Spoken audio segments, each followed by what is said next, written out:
વિસાવદરમાં જમીનનું દબાણ દૂર કરવા માટે ઉપવાસ આંદોલનની ચીમકી ઉચ્ચારી છે। વિસાવદરમાં ખેડૂત દ્વારા પોતાની જમીન ઉપર ભૂમાફિયાઓ દ્વારા પેશકદમી કરેલી હોય જમીન છૂટી કરવા માટે વહીવટીતંત્રને ઉપવાસ આંદોલનની ચીમકી આપવામાં આવી હતી અને વિસાવદરમાં રહેતા એડવોકેટ અંકિત રાખોલિયા દ્વારા વિસાવદર મામલતદારને અરજી આપી હતી। વિસાવદરમાં સર્વે નંબર 275-1 ની જમીન કરશન કાનજી રાખોલિયા નામે જમીન હોય તે જમીન ઉપર વિસાવદરમાં રહેતા મનસુખ રાખોલિયા દ્વારા દબાણ કરેલ હોય તે દબાણ બાબતે લેન્ડ ગ્રેબિંગની અરજી તારીખ 19/11/2024 રોજ, પરંતુ લેન્ડ ગ્રેબિંગ અરજીનો નિકાલ આજ દિન સુધી થયેલ ન હોય અને અરજદાર દ્વારા અવારનવાર વહીવટીતંત્રને રજૂઆત કરતા હોય પરંતુ યોગ્ય નિરાકરણ ન આવતું હોય અને વહીવટીતંત્ર દ્વારા અરજદાર ખેડૂતને હેરાન કરવાનું નક્કી રાખ્યું હોય તેમ કોઈ કામગીરી કરેલ ન હોય અને અરજદાર ખેડૂત અંકિત રાખોલિયા દ્વારા ઉપવાસ આંદોલનની ચીમકી ઉચ્ચારવામાં આવી છે।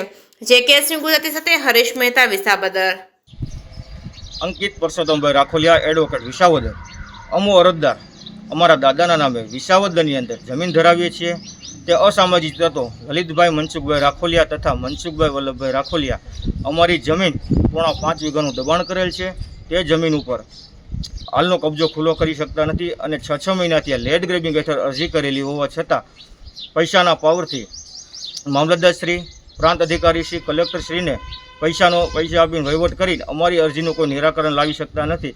ના છૂટકે અમે 24 તારીખે અરજી આપેલી છે ઉપવાસ આંદોલનની, જે અમારું કોઈ કારણસર નિવારણ નહીં આવે તો જરૂરના ઉપવાસમાંથી બેસવાનું અમારું આંદોલન છે અને જે કાંઈ જવાબદાર રહેશે તે તંત્ર રહેશે અને દબાણ કરતા રહેશે। અમને સામેવાળા લલિતભાઈ મનસુખભાઈ રાખોલિયા, મનસુખભાઈ વલ્લભભાઈ રાખોલિયા એ અમને અવારનવાર ધાક ધમકી આપે છે, મારી નાખવાની ધમકીઓ આપે છે અને અગાઉ 280 વિસાવદર સર્વે નંબરની અંદર લેન્ડ ગ્રેબિંગ હેઠળ ગુનો દાખલ થયેલું, સજા મળેલી, પરંતુ હાલની સ્થિતિએ હાલની તારીખ સુધીમાં કોઈ કબજો ખાલી કરેલ નથી, છતાં તંત્રને કોઈ દેખાતું નથી।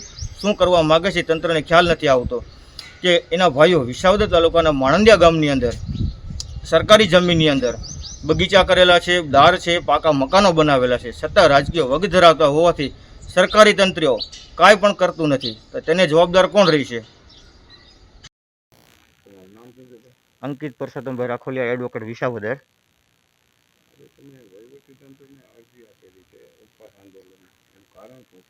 કે અમે 19/11/2024ની સાલમાં લેન્ડ ગ્રેબિંગ હેઠળ અરજી કરેલી છે, આજ સુધી તંત્રએ કોઈ પણ કાર્યવાહી કરેલ નથી। તે માટે અમારી જમીન 5.5 વીઘાનું દબાણ આવેલું છે। લલિતભાઈ મનસુખભાઈ રાખોલિયા, મનસુખભાઈ વલ્લભભાઈ રાખોલિયાએ લેન્ડ ગ્રેબિંગ હેઠળ અમારી જમીન 5.5 વીઘા દબાણ કરેલું છે, તે હજી આજ સુધી ખુલ્લું કરેલ નથી। જાણવા મુજબ વહીવટીતંત્રે લેન્ડ ગ્રેબિંગ દાખલ કરેલી હતી, અત્યારે કબજો તમને આપેલો નથી? અમને કંઈ કબજો આપેલો નથી અને સરકારી સર્વે નંબર 280 ઉપર ગૌચરની જમીનનું દબાણ કરેલું હતું, તે તંત્રએ આજ સુધી ખુલ્લું કરાવેલ નથી અને આ લોકોએ દબાણ કરતાં પણ ખુલ્લું કરેલ નથી। તે બાબતે અમે અમારી કાર્યવાહી કરવા માટે ઉપવાસ આંદોલનની ચીમકી આપેલ છે। પછી એનો તમારો સમય મર્યાદા પૂરી થઈ જશે પછી તમે ઉપવાસ આંદોલન માટે બેસશો તો ક્યાં સુધી બેસશો?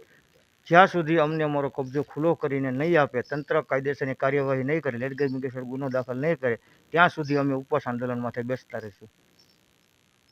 વિસાવદર તાલુકામાં એવા કોઈ બીજી જગ્યાએ બનાવ બનેલા છે ગૌચરની જમીનમાં પેશકદમી હોય કે?